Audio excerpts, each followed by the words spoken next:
class today. We shall discuss the weighted average cost of capital, and this is the weighted average cost of capital. Average cost of capital. This is a cost that is paid by companies when they are borrowed loans or credit from financiers or financial institutions. And before we continue, let's look at our session objectives. Session objectives.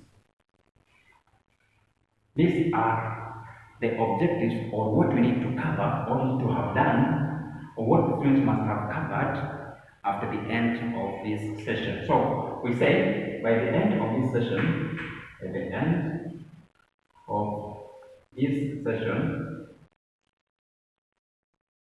learner who is the student should be able to one, determine cost of equity into bracket KE. Number 2, objective. Learner should be able to determine cost of reference into bracket KP. The third one, the objective number 3, is that the learner should be able to determine cost of debt into bracket KB. And finally, the learner should be able to determine weighted average cost of capital. Weighted average cost of capital. These are the four costs of capital that we should determine at the end of this session. I want to begin with the cost of equity. Cost of equity. Cost of equity in bracket AE. This is a cost that is given as dividends to shareholders after they have given their finances, their share capital with the company for a whole year.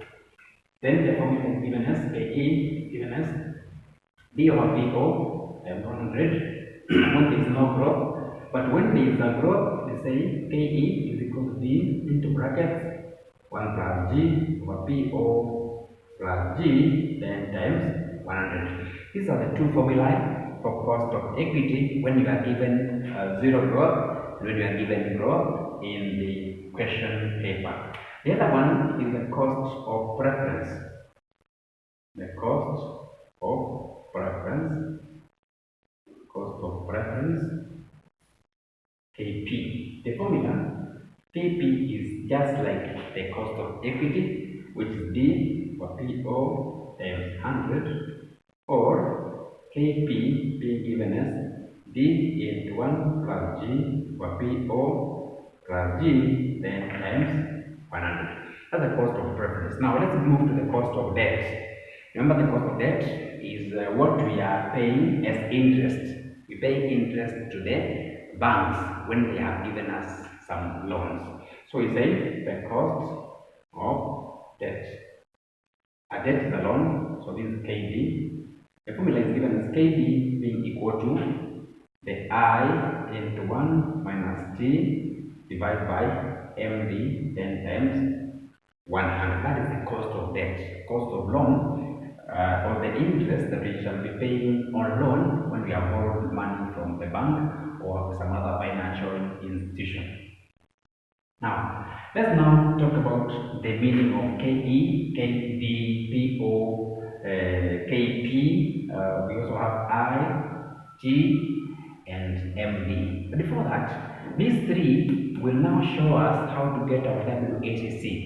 The fourth objective was to determine the weighted average cost of capital, WACC, and therefore we shall now talk about that one before we go to the meaning of these items. Weighted average cost of capital. In the bracket, WACC. The formula is what I'll give you.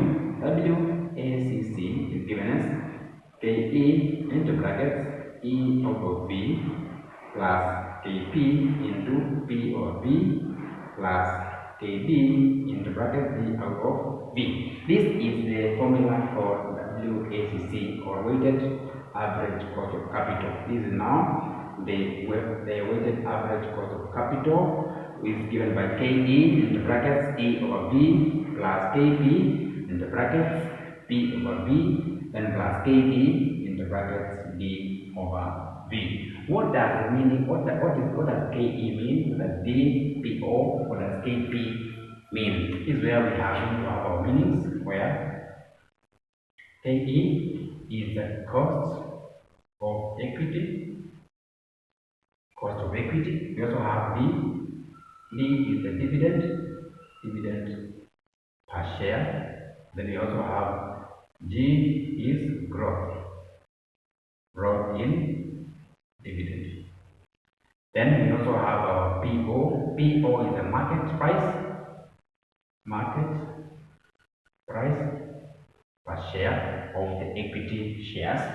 Then we also have for the cost of preference, we have done the D and the PO, but we have not done the KP, but we have done the G. So we can say now KP is the cost of preference. And then we move now to the cost of debt, given by I into bracket 1 minus T. So you can say KD is the cost of debt. Then I is the interest on loan. Then T is the tax rate. The tax rate that is charged by the government on companies that are doing business in the country. And then we have the last one as MD before WCC. MD is the market price for the debenture, market price per debenture. And then finally we look at the WACC, is being the weighted average cost of capital.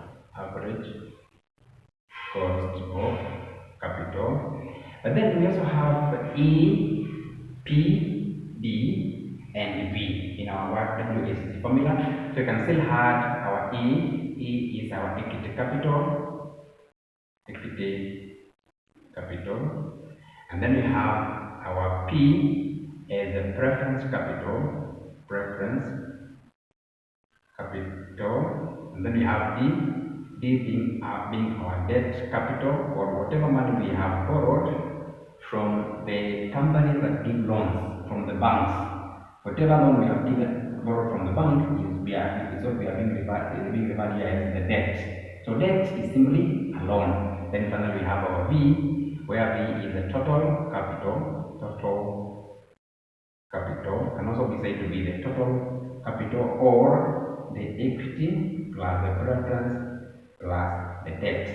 The owner's share capital equity plus the preference shares value plus the debt that you borrowed from the banks is when you add them, you get a V, which is the total capital of the company. Now, that brings us to the end of our lesson today. Thank you for listening, and may God bless you.